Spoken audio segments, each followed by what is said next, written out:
오늘의 말씀입니다. 이미 동틀 무렵이 되었다. 그때 예수께서 바닷가에 들어서셨으나 제자들은 그가 예수이신 줄 알지 못하였다. 그때 예수께서 제자들에게 물으셨다. 얘들아, 무엇을 좀 잡았느냐? 그들이 대답하였다. 못 잡았습니다. 예수께서 그들에게 말씀하셨다. 그물을 배 오른쪽에 던져라. 그리하면 잡을 것이다. 제자들이 그물을 던지니 고기가 너무 많이 걸려서 그물을 끌어올릴 수 없었다. 예수가 사랑하시는 제자가 베드로에게 저분은 주님이시이다 하고 말하였다. 그들이 땅에 올라와서 보니 숯불을 피워 놓았던 그 위에 생선이 놓여 있고 빵도 있었다. 예수께서 제자들에게 말씀하셨다. 너희가 지금 잡은 생선을 조금 가져오너라. 시몬 베드로가 배에 올라가서 그물을 땅에 끌어내렸다. 그물 안에는 큰 고기가 153마리가 들어있었다. 고기가 그렇게 많았으나 그물이 찢어지지 않았다. 예수께서 그들에게 말씀하셨다. 와서 아침을 먹어라. 제자들 가운데서 아무도 감히 선생님은 누구십니까? 하고 묻는 사람이 없었다. 그가 주님이신 것을 알았기 때문이다. 아멘.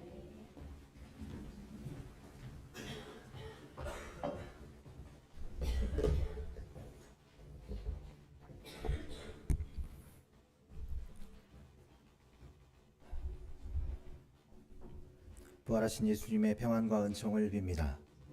오늘 우리는 부활 제2주 주일 예배를 함께 드리고 있습니다. 우리 교회 교우님들은 설교를 마치면 우리 목사님들에게 말씀이 참 좋다. 우리 목사님들 같은 분이 없다. 말씀에 마음이 찔립니다. 뭐 이런 피드백을 자주 하세요. 그래서 처음엔 우리도 순진하게 믿었습니다. 우리 설교 좀 하나? 그런 줄 알았습니다. 그런데 10년이 지나 이제 10번째 부활절쯤 맞이하니까 아니라는 걸 알게 되었습니다. 그 피드백은 위로 혹은 응원 정도였겠죠. 정말 만약 우리의 설교가 매번 강력한 은혜가 되어 교우님들의 삶을 근본적으로 뒤흔들어 변화시켰다면 지금쯤 우리는 많이도 변해 있을 거예요. 지난주도 그랬습니다. 우리는 부활의 성찬을 통해 새 생명을 얻었으니 내일부터는 부활의 기쁨에 충만한 삶을 살자. 예수 부활, 내 부활. 그렇게 약속하고 또 다짐했습니다. 하지만 현실은 어떻습니까? 예배당 문을 나서서 세상 속으로 들어가는 순간 우리는 부활의 메시지를 까맣게 잊고 다시 이전의 모습으로 되돌아가 또 허덕입니다. 부활의 능력은 사실인데 내 삶의 체감 온도는 부활 전이나 후나 똑같이 춥고 딱딱합니다. 팍팍해요. 하나님 말씀의 능력이 부족한 것이 아닙니다. 우리는 하나님을 믿는다고 말하면서도 정작 결정적인 순간에는 하나님의 생각보다 내 생각을, 그분의 능력보다 내 힘을, 부활의 소망보다 내 경험을 더 많이 신뢰합니다. 그런 거 아니야. 결국은 내가 해야지. 누굴 믿어? 내가 다시 살려면 내가 죽어라고 뛰어야지. 하나님은 내 인생에 그저 구경꾼으로 또 밀려납니다. 하나님과 이웃은 우리의 시야에서 역시나 불어 사라지고 그렇게 부활의 기쁨도 잦아들고 있습니다. 부활절 그 다음 주 이런 우리들의 모습은 부활하신 주님을 분명히 만났으면서도 기어코 그 갈릴리 바다로 다시 기어들어간 제자들의 모습과 묘하게 닮았어요. 시몬 베드로가 그들에게 말하기를 나는 물고기를 잡으러 가겠소 하니 그들이 우리도 가겠소 하고 말하였다. 그들은 나가서 배를 탔다. 그러나 그날 밤에는 고기를 한 마리도 잡지 못하였다. 나는 물고기라도 잡으러 가겠다. 내려놓았던 그물을 다시 치고 뭐라도 잡아야지. 그래야 먹고는 살지. 오늘 우리처럼 제자들도 예수님의 부활 후 일주일쯤 지나 함께 모여 있습니다. 그들이 모인 곳은 디베라 성이 가까운 탓에 디베라 바다라고도 불리는 그 바로 갈릴리 바다입니다. 그들의 고향이에요. 이곳은 제자들이 예수님을 처음 만난 곳입니다. 사람을 낚는 어부가 되게 하리라. 분에 넘치는 다소 과분한 소명을 받았던 첫사랑의 자리입니다. 그들은 이곳에서 주님의 부르심을 들었고 그물을 버려두고 주님을 따랐습니다.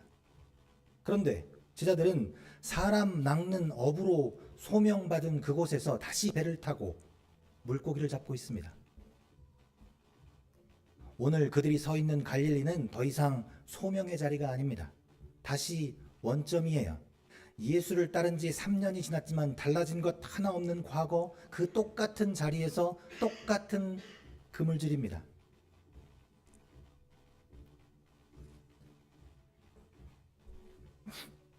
나는 고기를 잡으러 가겠다. 먼저 말을 꺼내는 베드로였어요.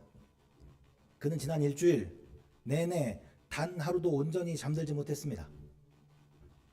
예수님께서 느닷없이 로마 군인들에게 체포되어 십자가에서 처형당하시던 그날 이후 베드로의 세계는 산사조각 났습니다. 사람을 낚는 어부가 되겠다며 호기롭게 주님을 따라 나섰던 그가 결국 돌아온 곳은 비린내가 진동하는 옛 삶의 자리, 서글픈 추락입니다. 지금 그를 가장 괴롭히는 건 바로 자기 자신이에요. 수제자라고 자처했던 그 입술로 주님을 3번이나 모른다고 부인했던 그 비굴함과 비겁함 때문에 눈만 감으면 피범벅이 된 십자가 위 예수님이 떠올라 그는 매일 밤 악몽에 시달렸습니다. 그러나 내가 살아난 뒤에 너희보다 먼저 갈릴리로 갈 것이다. 베드로가 예수께 말하였다. 비록 모든 사람이 다 주님을 버릴지라도 나는 절대로 버리지 않겠습니다. 예수께서 그에게 말씀하셨다. 내가 진정으로 내게 말한다. 오늘 밤에 닭이 울기 전에 내가 3번 나를 모른다고 할 것이다. 비록 모든 사람이 다 주님을 버릴지라도 난 아니에요. 베드로의 이 호언장담은 닭울음소리와 함께 공수표가 되었습니다. 예수님은 네가 나를 모른다고 하건 말건 나는 다시 살아서 먼저 갈릴리로 가겠다. 분명히 말씀하셨지만 예수님을 3번씩이나 모른다 한 지독한 자괴감 탓에 그 말씀은 기억조차 나지 않았습니다. 나를 끝까지 믿어준 스승을 배신했다는 그 수치심이 내가 살아난 뒤에 갈릴리로 먼저 가겠다 하신 부활의 약속, 그 기억마저 하얗게 지워버렸어요. 그런데 이 갈릴리가 참 묘합니다. 왜 예수님께서는 하필 갈릴리로 갈 것이라 하셨을까요? 베드로가 도망치듯 달려와 그물을 내린 이 갈릴리 바다, 여기가 어떤 곳입니까? 과연 베드로가 전날 예수님의 저 말씀 먼저 갈릴리로 가겠다는 말을 기억해서 여기에 있을까요? 정황상 아닙니다. 본문 4절은 분명히 이렇게 기록해뒀어요.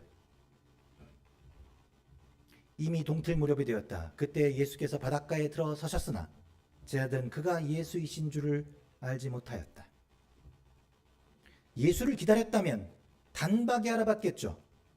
제자들은 갈릴리에서 예수님을 기다리지 않았습니다. 그러니 그분이 예수인지 알지 못했습니다. 지금 저 갈릴리의 정황은 예수님을 부인하고 십자가 밑에서 도망쳤던 그 수치심을 안고 그저 살 길이 막막해서 숨겨놓은 낡은 그물을 다시 챙겨 다시 바다로 나간 것, 그것뿐이에요. 갈릴리가 뭐 대단한 약속의 장소가 아닙니다. 내 과거, 내 수치, 내 실패가 고스란히 묻어있는 그냥 저 배신자들의 고향이에요. 주님은 이미 다 알고 계셨습니다. 베드로가 부활의 약속을 까맣게 잊고 죄책감에 짓눌려 비틀거리며 다시 이 고향 갈릴리로 돌아올 것을 주님은 아셨습니다. 그래서 주님은 그 배신의 밤 미리 말씀하셨던 거예요. 내가 살아난 후에 도망갈 너희보다 먼저 갈릴리로 갈 거야. 네가 추락한 그 갈릴리에 내가 먼저 가 있으마. 네가 어떤 모습으로 실패해서 돌아오든 나는 가서 너를 기다리고 있겠다. 갈릴리는 예수님의 배려입니다. 우리는 보통 실패하면 숨고 싶어 합니다. 흑역사는 지우고 싶고 부끄러운 기억은 묻어둡니다. 그리고 그 상황에서 도망칩니다. 하지만 주님은 우리가 도망친 그 자리, 실패한 그 자리, 우리가 가장 부끄러워하는 그 바닷가에 이미 와 계십니다. 착각하지 마세요. 우리가 주님을 기억해서 찾아가는 것이 아닙니다. 우리가 주님을 사랑해서 먼저 다가가는 것이 아닙니다. 언제나 주님이 먼저 오셔서 당신을 3번이 아니라 300번 부인한 우리를 기다리고 계시는 거예요. 그것이 바로 갈릴리 바다입니다. 오늘로 예수님께서 베드로 앞에 나타나신 것은 벌써 3번째예요. 베드로는 무덤을 찾아가 빈 무덤을 직접 확인했습니다. 도마와 함께 부활하신 주님의 손과 옆구리의 상흔도 확인했습니다. 그럼에도 불구하고 베드로는 지금 십자가에서 멀리 도망쳐 갈릴리에 있습니다. 예수님은 분명히 부활하셨지만 정작 베드로의 삶은 부활을 경험치 못했습니다. 베드로의 차갑게 식어버린 가슴은 마치 야드 공동체에서 10번의 부활절을 경험한 우리 마냥 부활하신 예수님을 수차례 만났음에도 불구하고 좀처럼 다시 뜨거워지지가 않았어요. 그러니 부활은 모르겠고 나는 다시 고기를 잡으러 가야겠습니다. 그런데 일이 꼬이려니까 이 고기 잡는 일조차도 마음대로 되지 않아요. 그때 예수께서 제자들에게 물으셨다. 얘들아, 뭘 좀 잡았느냐? 그들이 대답하였다. 못 잡았습니다. 배를 띄우고 그물을 내려보았지만 그들은 밤새 고기를 단 한 마리도 잡지 못했습니다. 예수님께서 앞선 요한복음 15장에서 제자들에게 이미 말씀하셨어요. 이제 너희는 나를 떠나서는 아무것도 할 수 없다. 여기서 아무것도 할 수 없다는 것은 하나님 나라의 일, 즉 소명에만 국한된 이야기가 아닙니다. 말 그대로 아무것도 그 무엇도 못하는 거예요. 봅시다. 예수쟁이가 예수 떠나서는 아무것도 못해야 그래야 정상입니다. 내가 예수 떠났는데 일이 잘 풀리고 사업이 번성하고 건강과 명예를 회복하고 그렇게 떵떵거리고 잘 살면 그 사람은 진짜 예수쟁이였던 적이 없었던 거예요. 진짜 주님의 자녀라면 주님 없는 내 열심이 수포로 돌아가는 그 빈 그물의 시간이 반드시 있습니다. 나를 떠나서는 아무것도 할 수 없다. 예수님 말씀입니다. 그러니 그분을 떠났으니 못 잡습니다. 못 잡아야만 합니다. 주님께서는 지금 고기 잡는 제자들의 평범한 일상조차 나 없이는 헛수고야 라고 분명히 못 받고 계신 거예요. 생각해 봅시다. 일주일에 하루 일요일만 그리스도인이고 나머지 6일은 그리스도인이 아니라면 못 잡아야 그래야 그나마 그리스도인입니다. 일주일 내내 그리스도인으로 살아야 그래야 잡습니다. 예수님 말씀입니다. 우린 주님을 떠나서는 아무것도 할 수 없으니까. 그러니 주님 곁을 떠나버린 제자들에게 빈 그물은 피할 수 없는 결과물이에요. 그 빈 그물이야말로 은혜요 기도의 응답입니다. 내 힘으로 내 그물이 가득 차서 먹고 살만 했다면 저들은 다시는 갈릴리 바다를 떠날 수 없습니다. 3년 전 예수님을 처음 만난 그날하고 똑같아요. 평생 바다에서 잔뼈가 굵은 사람들 아닙니까? 그런데 그 노련한 그물질이 하나도 안 먹히는 거예요. 밤새도록 땀을 흘리며 그물을 던졌는데 건져 올린 건 물기가 축축한 빈 그물뿐이었습니다. 3년 전 그날도 못 잡았습니다. 그리고 오늘 밤도 못 잡았습니다. 부활하신 주님을 분명히 만났지만 먹고 사야 하는 현실 앞에 다시 비릿한 갈릴리 바다로 되돌아가 또 빈 그물을 경험한 그때 주님이 물으십니다. 무얼 좀 잡았느냐? 얘들아, 무얼 좀 잡았느냐? 주님은 지금 제자들이 빈손인 걸 몰라서 물으시는 게 아닙니다. 너희들 내 말 안 듣고 가더니 꼴 좋다 하고 비꼬시는 것도 아니에요. 지금 주님은 제자들이 자기들의 실패를 입 밖으로 내뱉기를 기다리고 계시는 겁니다. 밤새도록 나는 안 되는구나. 내 힘으로는 고기 한 마리도 내 맘대로 못하는구나. 뼈저리게 느낀 제자들이 그 입을 열어 대답합니다. 못 잡았습니다. 이 한마디가 참 중요합니다. 비록 지금 제자들은 저기 해안가에서 소리치는 분이 주님인 줄 꿈에도 모르고 있습니다. 그저 지나가는 동네 아저씨가 좀 잡았소 물으니 허탈한 마음에 툭 내뱉은 말이에요. 그런데 이 짤막한 대답이 그들의 현재 상태를 가장 정직하게 보여주는 고백이 되었습니다. 못 잡았습니다. 없어요. 아무것도 없어요. 그게 삶이잖아요. 공수래 공수 거라 했지요. 빈손으로 왔다가 빈손으로 가는 게 인생입니다. 그리스도인들도 세상 사람들처럼 인생이라는 바다에 그물을 던지면서 뭐라도 좀 잡히길 바라며 평생을 삽니다. 자식, 농사든 돈이든 명예든 내 그물에 뭐가 가득 차야 성공한 인생인 줄 압니다. 그런데 주님 없는 밤을 보내고 나면 우리 손에 남은 건 결국 빈 그물뿐입니다. 못 잡아요. 없습니다. 아무것도 없습니다. 주님 없인 주님을 떠난 나는 아무것도 할 수 없습니다. 예수님 말씀입니다. 그 모든 정황이 분명해지고 나의 빈 그물을 인정하는 순간 이젠 주님이 하십니다. 예수께서 그들에게 말씀하셨다. 그물을 배 오른쪽에 던져라. 그리하면 잡을 것이다. 제자들이 그물을 던지니 고기가 너무 많이 걸려서 그물을 끌어올릴 수가 없었다. 그물을 배 오른편에 던지라. 그리하면 잡을 것. 여기서 주님은 오른편을 콕 찍어 말씀하십니다. 어떤 학자들이 이 오른쪽이 유대인에겐 복을 상징한다 하고 또 신학적으로는 오른쪽이 맞다 하면서 아주 복잡한 해석들을 합니다. 듣고 보면 참 그럴듯한데 그런데 우리 주님 그렇게 복잡하신 분 아닙니다. 만약 주님이 왼쪽으로 던져라 하셨으면요. 당연히 왼쪽에서도 잡혔을 겁니다. 야, 갑판 위에 던져라 하셨으면요. 물 한 방울 없는 그 마른 갑판 위에도 물고기가 펄쩍펄쩍 뛰었을 거예요. 주님이 하실 테니까.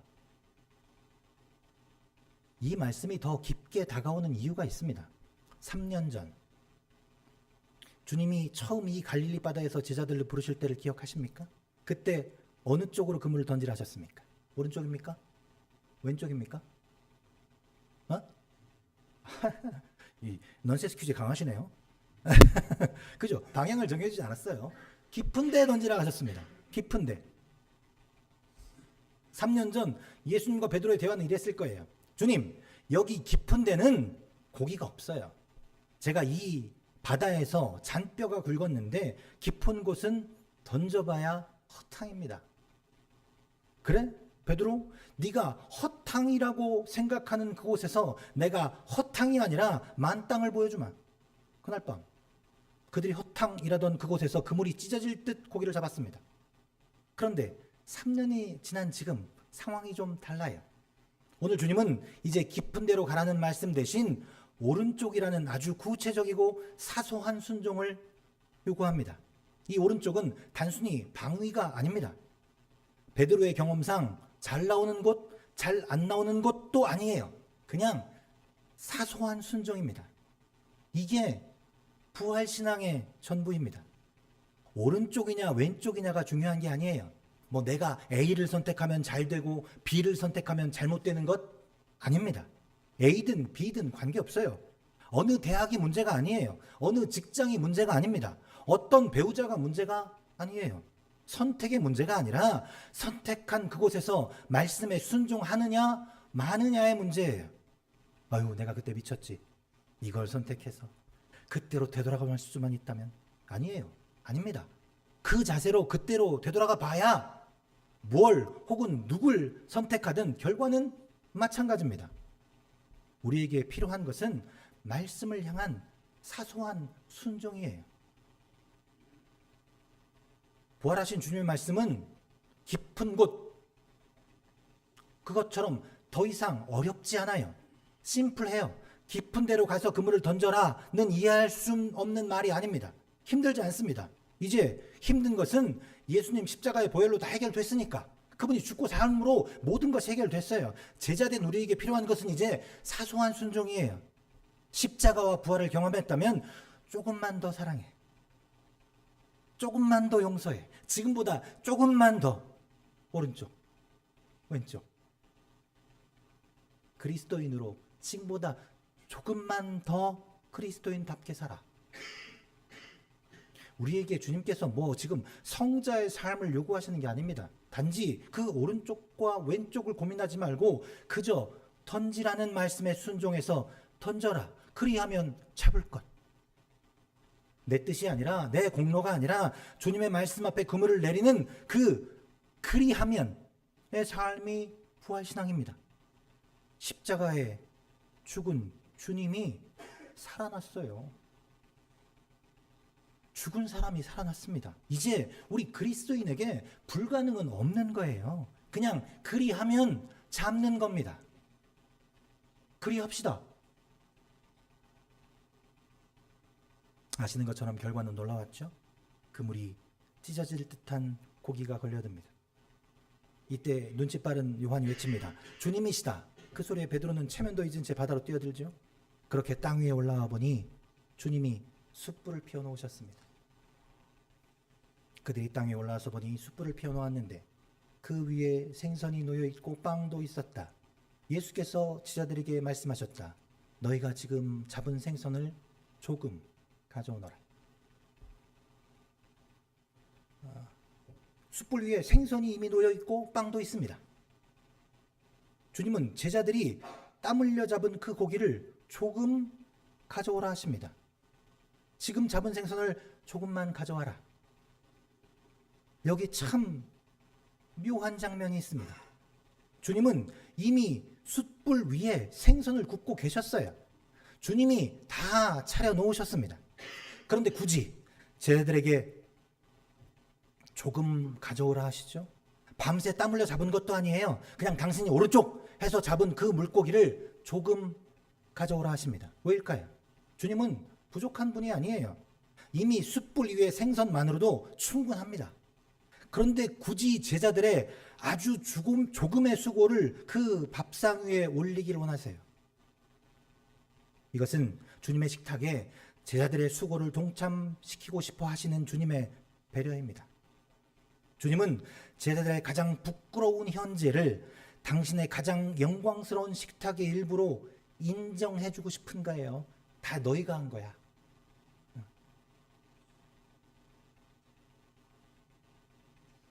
조금만 가져와. 이미 주님의 식탁은 풍성했지만 제자들이 조금 수고하여 얻은 그 결과물까지도 당신의 식탁에 기꺼이 섞어주십니다. 그리고는 말씀하십니다. 예수께서 그들에게 말씀하셨다. 와서 아침을 먹어라. 제자들 가운데서 아무도 감히 선생님은 누구십니까? 하고 묻는 사람이 없었다. 그가 주님이신 것을 알았기 때문이다. 와서 아침을 먹어라. 이 짧은 말씀 속에는 뭐 알잖아요. 수만 가지 위로가 숨어 있습니다. 많이 힘들었지? 나를 버렸다고 너무 자책 마라. 내가 너를 안 버렸으니까. 그럼 됐지 뭐. 밥 먹고 기운 내서 조금, 아주 조금만 더 내 말을 따라주라. 이보다 더 깊은 사랑이 어디 있겠습니까? 주님은 우리를 판단하지 않으십니다. 따지지도 않으십니다. 부끄러움에 고개 숙인 그들의 어깨를 감싸 안으시며 그저 밥 먹자. 감히 아무도 말이 없습니다. 그저 제자들의 어깨만 줄곧 들썩입니다. 저는 이 장면이야말로 성경이 보여주는 가장 아름다운 순간이라 그렇게 생각합니다. 주님은 지금 그물이 찢어질 정도로 잡힌 고기에는 관심이 1도 없으세요. 네가 뭘 얼마나 이뤘고 뭘 잡았느냐에는 관심도 없으세요. 그냥 조금. 오른쪽이라는 말씀에 순종하는 조금의 수고면 충분하다. 나머지는 내가 해. 나머지는 주님이 다 하십니다. 풍성한 그물도 따뜻한 숯불도 다 주님이 하십니다. 우리는 그저 우리의 부끄러운 빈손을 주님의 풍성한 숯불 위에 올리는 것, 그것만으로도 우리는 이미 주님과 한 상에서 밥을 먹는 식구가 됩니다. 식구니까 그렇게 침묵 속에서 빵과 생선을 나누며 십자가의 배신도, 도망쳤던 수치심도, 밤새 빈 그물만 휘둘렀던 허탈함도 모두 이 주님의 숯불 속에서 사라집니다. 이렇게 예수님의 부활은 비로소 베드로와 제자들의 부활이 됩니다.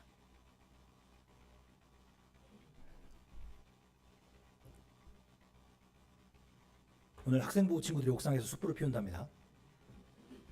생선이 아니라 고기를 굽는다죠. 고기를 굽는 그곳에서도 예수 부활이 우리 학생들의 부활이 되는 놀라운 표징이 있을 줄로 믿습니다. 사랑하는 주의 손이 아들 교회 형제자매 여러분, 부활절 그 다음 주 우리는 갈리바다의 그 제자들과 아주 똑같은 경험을 오늘 하고 있습니다. 내 생각, 내 힘, 내 경험을 의지하며 추월하고 뛰었지만 세상의 파고 앞에 우리는 여전히 빈 그물 빈손입니다. 그러나 우리가 못 잡았다고 주님의 은혜까지 멈춘 것은 아닙니다. 못 잡았어도 괜찮습니다. 오히려 주님께서 기다리시는 것은 주님 못 잡았습니다. 나는 아무것도 못합니다라는 고백입니다. 우리는 못하니 이제 말씀에 순종한 조금의 수고가 필요할 뿐입니다. 조금의 변화, 내가 지는 조금의 십자가, 그것으로 충분합니다. 그렇게 우리의 부활은 오늘부터 이제 시작입니다. 주님 못 잡았습니다. 그래 와서 아침이나 먹자. 기도하시겠습니다.